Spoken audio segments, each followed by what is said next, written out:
Hello students, question number 25 from JEE Main 2022, 26 June, shift 1. The question is, let the solution curve y of y equal to yx of the differential equation 4 plus x square times dy minus 2x into x square plus 3y plus 4 times dx equal to 0 pass through the origin, then y of 2 का value बताना है। तो हमको इस differential equation को solve करना है। Properly अगर इसको लिखा जाए तो ये लिखा हुआ है 4 plus x square into d y by d x, यहाँ पर लिख दूंगा मैं, इससे डिवाइड कर दिया, एंड माइनस इसको अंदर मल्टीप्लाई कर दूँ अगर मैं, तो ये लिखा हुआ है 2 एक्स क्यूब हो जाएगा एंड माइनस 6 एक्स वाई होगा ये, एंड माइनस आएगा 8x इक्वल टू 0। तो x वाली टर्म्स को मैं उधर ले जाऊँगा और तो ये हो जाएगा 4 plus x square times d y by d x and minus होगा यहाँ पर बचा हुआ 6xy इक्वल टू ये हो जाएगा पॉजिटिव जो कि होगा 2x cube and minus plus 8x होगा, कुछ इस तरीके से आ जाएगा। उसके बाद हम क्या करेंगे कि इससे डिवाइड कर देंगे पूरी इक्वेशन को, तो जो डिफरेंशियल इक्वेशन बनेगा वो बनेगा d y by d x minus 6x divided by 4 plus x square times y and equal to 2x cube plus 8x upon 4 plus x square, कुछ इस तरीके से आ जाएगा। ये एक लीनियर डिफरेंशियल इक्वेशन है जिसका कि मैं इंटीग्रेटिंग फैक्टर कैलकुलेट करूँगा। तो इंटीग्रेटिंग फैक्टर आएगा ई की पावर, हम यहाँ पर लिख लेते हैं इसको, तो हो जाएगा integrating factor is equal to e की पावर में होगा minus 6x divided by 4 plus x square d x का इंटीग्रेशन, और इसको प्रॉपरली इंटीग्रेट किया जाए तो मैं इसको t मान लूँगा नीचे वाले को, तो है ना 4 प्लस एक्स स्क्वायर को अगर t मान लें तो 2x dx का वैल्यू dt हो जाएगा। तो यहाँ पर एक्चुअली 3 इंटू 2x dx लिखा हुआ है, तो मैं इसको लिख लूँगा e की पावर में लिखा हुआ ये माइनस ऑफ 3 तो बाहर रहेगा, इंटीग्रेशन बन जाएगा dt अपॉन t। तो यहाँ से आएगा e की power minus 3 ln of mod t आएगा, या ln t बोल देते हैं। तो इसको पावर में चढ़ा दूंगा अगर मैं, तो क्यूब हो जाएगा ये, तो माइनस टी की पावर माइनस 3 आएगा। तो फाइनली यहाँ से t की पावर माइनस 3 नीचे आ जाएगा, क्योंकि है ना यहाँ पर e की पावर में इनको एक्सचेंज भी कर देंगे, और t जो है वो हमने 4 प्लस एक्स स्क्वायर को माना है, तो 4 प्लस एक्स स्क्वायर, तो यहाँ से फाइनली इंटीग्रेटिंग फैक्टर आएगा 1 अपॉन 4 प्लस एक्स स्क्वायर का क्यूब, कुछ इस तरीके से हमें इंटीग्रेटिंग फैक्टर कैलकुलेट करने पर मिलेगा। अब फाइनली आंसर होता है y इंटू इंटीग्रेटिंग फैक्टर, यहाँ है ना y इंटू इंटीग्रेटिंग फैक्टर है 1 upon 4 plus x square to the power 3, और दोनों साइड इसको मल्टीप्लाई कर देंगे, तो मैं इधर भी मल्टीप्लाई कर दूंगा यहाँ पर, तो नीचे 4 प्लस एक्स स्क्वायर ऑलरेडी है और क्यूब जाएगा तो पावर 4 हो जाएगा, यानी कि आ जाएगा यहाँ पर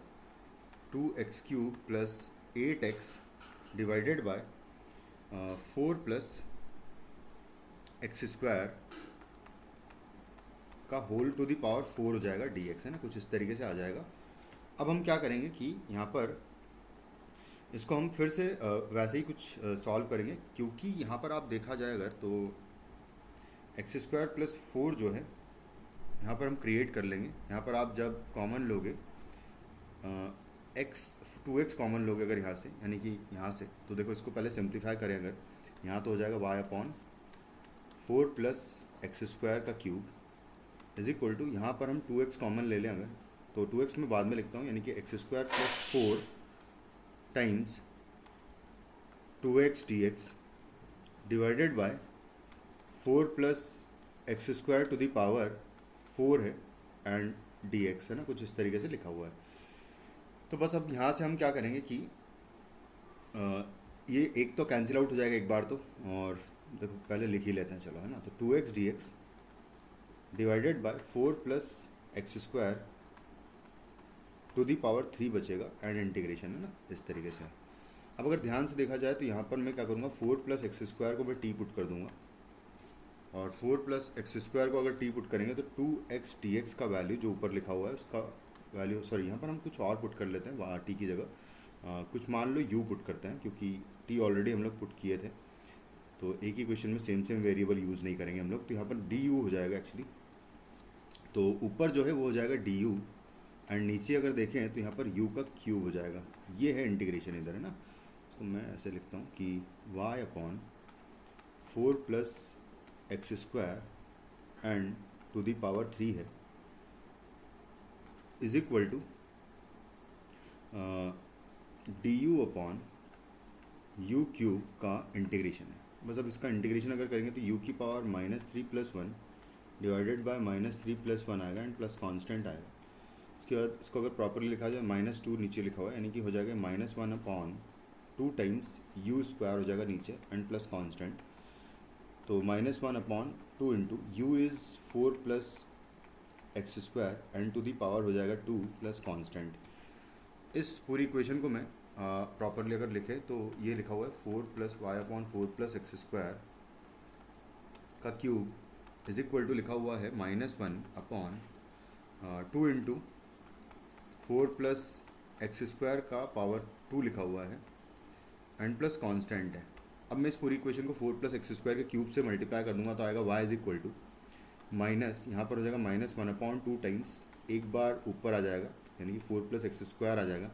and plus c multiplied by 4 plus x square का क्यूब हो जाएगा। अब अगर कहा है कि ये इक्वेशन ओरिजिन से पास कर रही है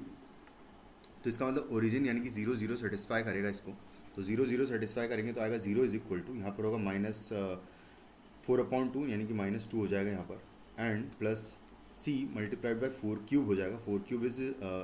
की वैल्यू हो जाएगी 64, तो 64c आ जाएगा यहाँ से। तो c का वैल्यू अगर कैलकुलेट करें तो यहाँ से आ जाएगा 1/64 यानी कि 1/32। बस अब डायरेक्टली यहाँ पर वैल्यू पुट कर देंगे तो फाइनली हमें इक्वेशन मिलेगा y is equal to -1/2 times 4 plus x square plus 1/32 times 4 plus x square का क्यूब, कुछ इस तरीके से आएगा। और अब बस उसने y(2) का वैल्यू पूछा तो यहाँ पर हम 2 सेटिस्फाई कर देंगे। तो 2 सेटिस्फाई करेंगे तो y की वैल्यू अगर देखें तो आएगा -1/2, 4 प्लस 2 का स्क्वायर हो जाएगा 4 प्लस 1/32 और यहाँ पर भी 4 प्लस 4 हो जाएगा का पावर हो जाएगा 3। तो कैलकुलेट करने पर यहाँ से आपको मिलेगा फाइनली -1/2 इंटू 8 आएगा और plus 1/32 into 4 plus 4 will be 8 का क्यूब लिखेंगे तो 8 इंटू 8 इंटू 8 लिख देता हूँ मैं। तो 8 से ये 4 टाइम्स कैंसिल, 4 से 8 फिर 2 टाइम्स कैंसिल, तो ये 16 हो गया। और यहाँ से देखें तो ये -4 हो जाएगा, तो -4 and plus 16 will be equal to 12। तो आंसर हो जाएगा आपका इस क्वेश्चन का y(2) का वैल्यू 12 हो जाएगा। Thank you.